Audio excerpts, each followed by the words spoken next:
John Walter's film this weekend that's a remake of his 1988 hit classic Hairspray. But this one has John Travolta playing the character Francine in the movie, which part of it has to deal with the civil rights movement in Baltimore.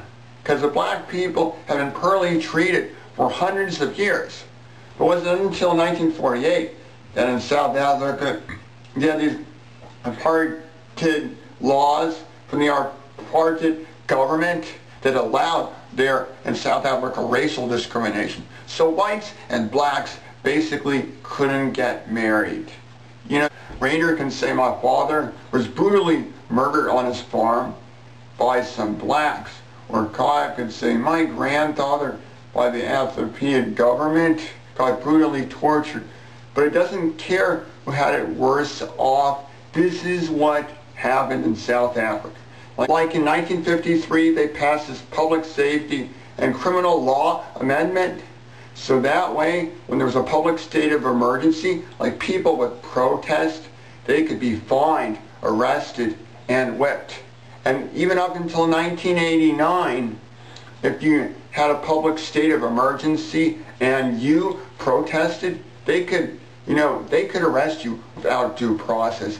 And you could be jailed up to 6 months, in which you could be tortured. I mean, could you imagine, like the Tiananmen Square incident in China? You might not get run over by tanks, but you could get arrested with no reason and be tortured while you're in prison. The figures from this was like in 1978, there was around 4.5 million whites, but around at least 16 to 18 million blacks.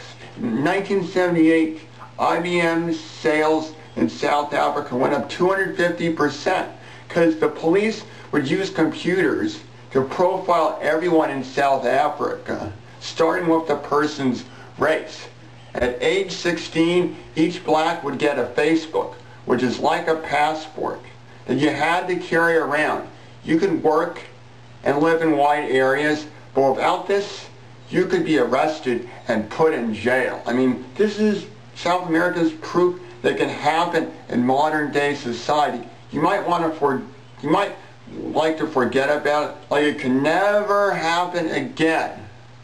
But you're going to have to deal with it, because this is always going to be happening. You're going to continue to have oppressive governments, political turmoil, and political unrest in countries around the world.